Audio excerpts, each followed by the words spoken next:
এই সময় বিশেষ করে আমাদের দেশপ্রেমিক সামরিক বাহিনীর বিরুদ্ধে নানা ধরনের নিষেধাজ্ঞার বিদ্বেষ ছড়িয়ে সরকারের সাথে বা জনগণের মুখোমুখি দাঁড় করানোর একটা চেষ্টা করা হচ্ছে সামরিক বাহিনীকে। সরকার যেন সামরিক বাহিনী সহ পুরো প্রশাসনকে আস্থায় নিয়ে কাজ করে, তাদের সাথে যেন সরকার একটা ভালো আন্ডারস্ট্যান্ডিং থাকে। একই সাথে রাজনৈতিক দলগুলোর সাথে যে দূরত্ব তৈরি হয়েছে, কারণ রাজনৈতিক দলগুলো আমরা অনেকেই যারা দায়িত্বপ্রাপ্ত উপদেষ্টা রয়েছেন কিংবা সরকারের সহকারী রয়েছেন, দেখা করার সাক্ষাৎ করার সময়সূচি চাইলেও, গুরুত্বপূর্ণ প্রয়োজনীয় বিষয় আলাপ করতে চাইলেও অনেক ক্ষেত্রে সাড়া মেলে না।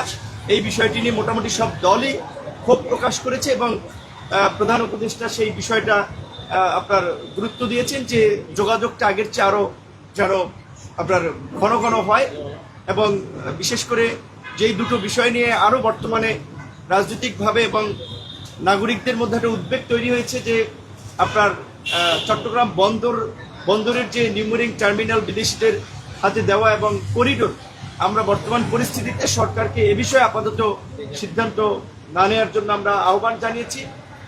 এবং একই সাথে নির্বাচনের যে রোডম্যাপ বা ডেটটা সরকার যেটা বলেছে ডিসেম্বর থেকে আপনার জুন, এটি একটি অস্পষ্ট সময়, কারণ এর মধ্যে রোজা আসবে, কুরবানি আসবে, ঈদ আসবে, ইজতেমা পড়বে।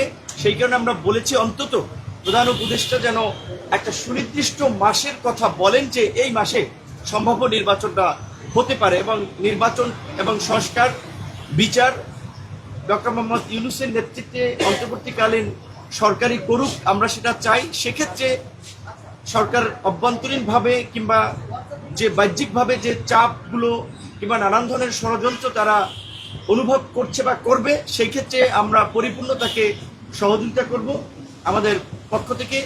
এটাই ছিল মোটামুটি দলীয় এবং বিশেষ করে যারা আমরা একত্রেও ঢুকেছি, যেহেতু 2-3টা স্লটে বিভিন্ন রাজনৈতিক দলগুলোর প্রধানদের কিনে আজকে বসেছেন। এটি ছিল মোটা জায়গায় আজকের এই আলোচনার বিষয়বস্তু। প্রধান উপদেষ্টা তো সব কথা সবার কথা শুনেছেন, সব কথা তো টু দ্য পয়েন্টে তা যিনি স্বাভাবিক প্রোটোকলে উত্তর ওইভাবে দেন না, বা আবার ধরেন অনেক কথা বলেছে সেগুলো আবার ওপেনলি বলা সম্ভব না। তবে যে সমস্ত বিষয় যেহেতু পাশাপাশি অনেকেই বলেছেন, উপদেষ্টা পরিষদের পুনর্গঠনের বিষয়টাও আলোচনা হয়েছে এবং সেখানে রাজনৈতিক দলের পরামর্শ নিয়ে এই সমস্যার সমাধান যেন সরকার করে, বা যে কোনো ইস্যু তৈরি হলে যেন রাজনৈতিক দলের প্রতিনিধিদের সাথে আলোচনা করে, এই বিষয়টাতে আপনার তিনি আশ্বস্ত করেছেন। এবং অন্যান্য বিষয়গুলো যেগুলো যেভাবে দ্রুত সুরাহা করা যায় সেই বিষয়টি নিয়ে তারাও আবার আপনার সরকারের অন্যান্য উপদেষ্টাদের সাথে বসে সিদ্ধান্ত জানাবে। আমরা বলেছিলাম যে এই অভ্যুত্থান পরবর্তী সময়ে জাতীয় সরকার কিংবা অভ্যুত্থানের অংশীজনদের সরকার ছাড়া নির্দিষ্ট বলয়ের সরকার হলে তারা দেশ চালাতে পারবে না, দেশে স্থিতিশীলতা আনয়ন করতে পারবে না। এবং এটাই আমরা আজকেও সেটা বলেছি যে আমরা কিন্তু 9 মাস আগে বলেছিলাম যে আজকে 9 মাস পূর্বে যেভাবে বাংলাদেশের ইতিহাসে বাম ডান সকলে মিলে যেভাবে এই সরকারকে সমর্থন দিয়েছে ব্যক্তি ইউনূসের কারণে, এখন কিন্তু সেই সমর্থনটা ওইভাবে আর আগের মতো নাই, কারণ হচ্ছে সরকারের কর্মকাণ্ড।